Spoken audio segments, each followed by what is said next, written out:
Welcome back. And before going to the ninth point, I want to thank all of you for the feedback that you are giving us.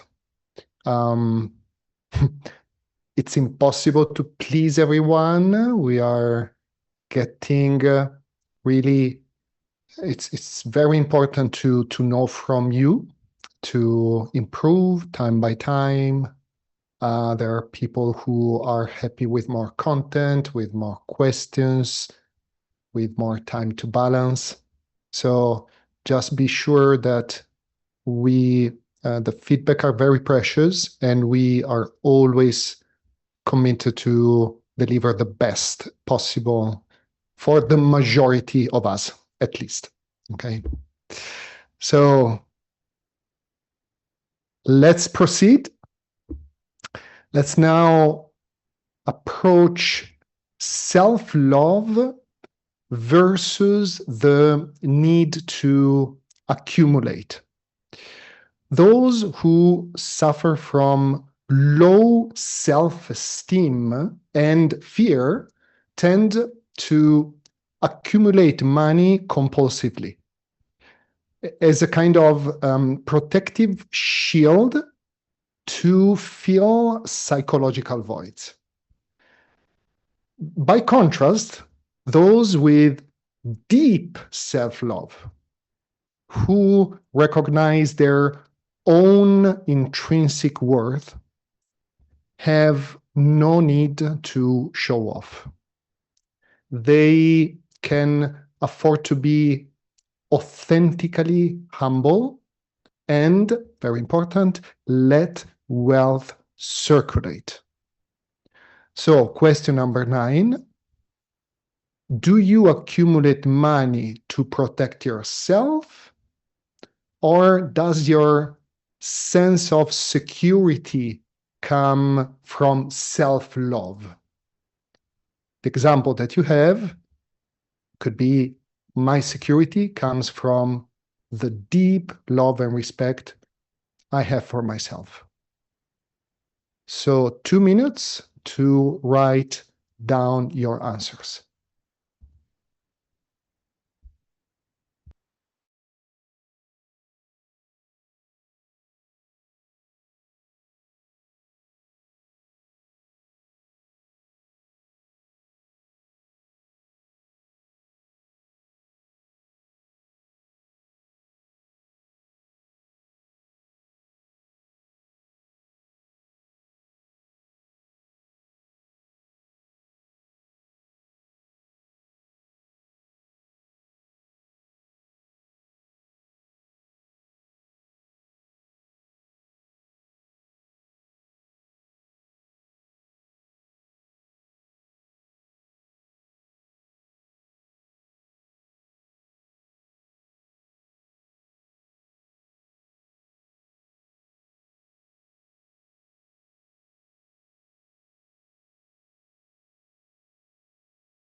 Hey, now let's talk about focus and the permanent center of gravity.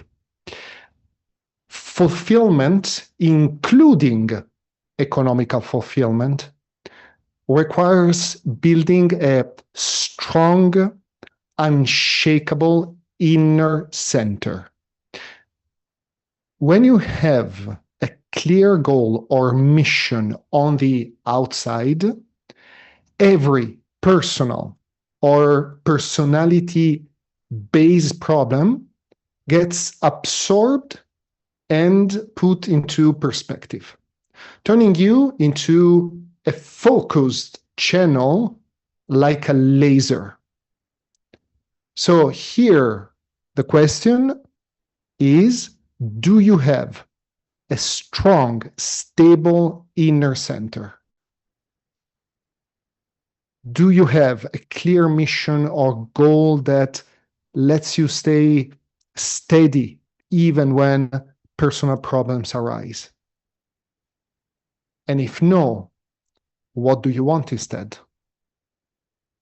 The example is I remain centered and focused on my life mission. I allow my inner center to absorb and rise above every fluctuation of personality. So 2 minutes for your inner center.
Now, let's talk about what's called mentalism.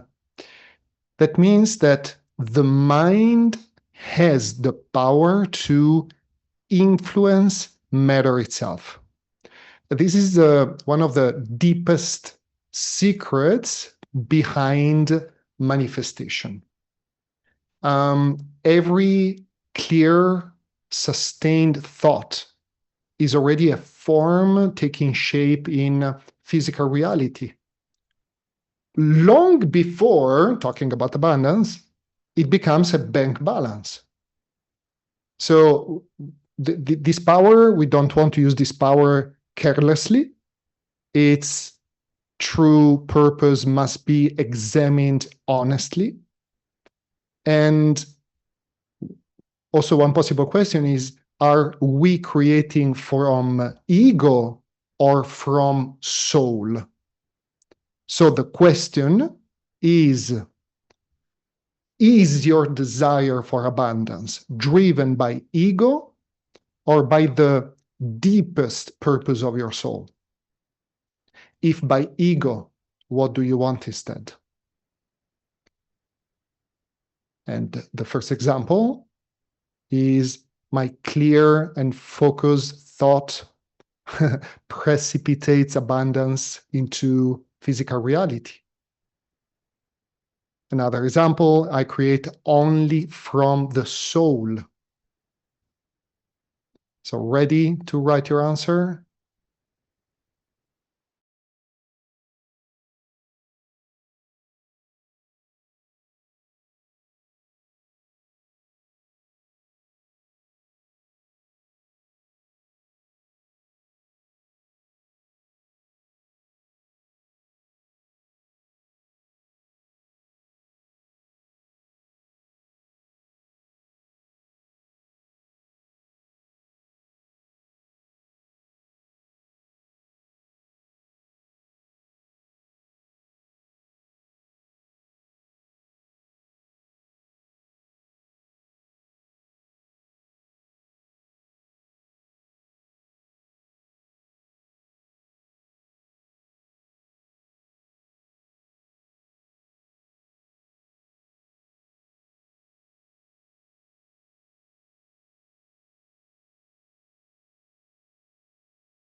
Welcome back.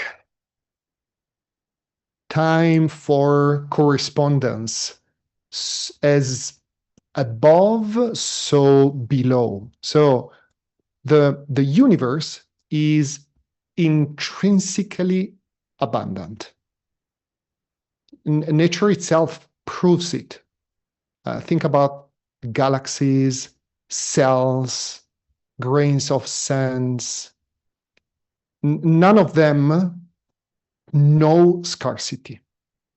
So poverty is not an external fact, but an illusion of perception, an error of the lower ego. A mind tuned to the frequency of lack builds an invisible barrier, okay, that prevents abundance from crystallizing, materializing in daily life. So, question number 12. Is your inner world currently tuned to the frequency of abundance or to the frequency of lack? And the example that you have is I'm tuned to the vibration of abundance and it crystallizes in my life. But please be creative and 2 minutes to write down your answers.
Now, let's talk about the importance of logos, that means words.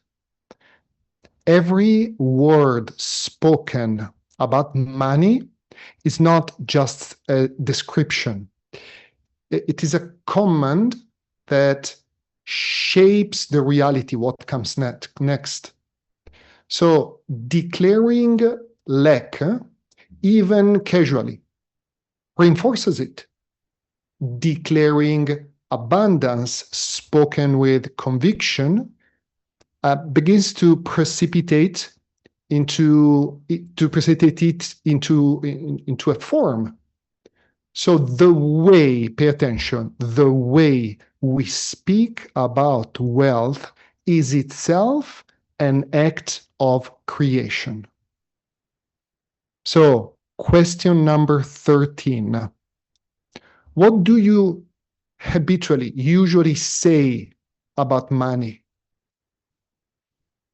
Does it facilitate lack or abundance? The example, every word I speak promotes abundance. Again, 2 minutes to write down your answers.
Next,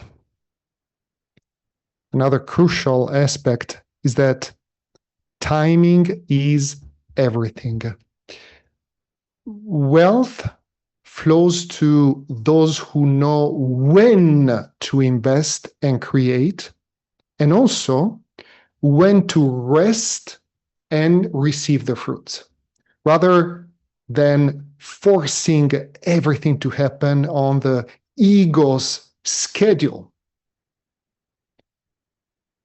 So, about timing, question number 14. Are you acting from anxious urgency or trusting the natural timing of your own harvest? The example that you have is I act in harmony with the right timing. I sow when it's time to sow. I am patient. 2 minutes for that.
Well, let's now talk about detachment, because freedom attracts flow. Nothing truly belongs to the personality. It's interesting because we are administrators, not owners of what passes through our hands. The fear of loss is the greatest block to abundance. Gripping money tightly out of anxiety stops its movement. The truly wealthy person is the one who, even if they lost everything tomorrow, would know exactly how to rebuild, because the source of their wealth lives inside them, not outside. And this is crucial. So, question number 15. If you lost everything tomorrow, who would remain of you? Would your identity survive? And the example number 1 is, my true wealth lives inside me. So 2 minutes to write down your precious answers.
Last one before practice. A delicate subject. It's about balancing financial karma. Every debt, material or symbolic, asks to be paid. Cause and effect govern the flow of money as much as they govern everything else. Honoring every payment promptly and with respect, okay, becomes an act of justice that keeps the system, seen and unseen, in balance. Okay? So, about that, question number 16. Are there any debts, financial or emotional, that you have been avoiding paying or settling? If yes, what can you do to pay this debt? The example that you have is I pay every debt, material or spiritual, and I free the energy attached to it. Last 2 minutes before the practice, so 2 minutes for the karma.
Okay.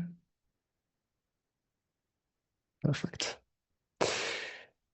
You now have 20 minutes to turn, like before, one or more of your answers into a goal statement and clearly to balance for it. Again, quality matters far more than quantity. So start with whatever resonates the most right now.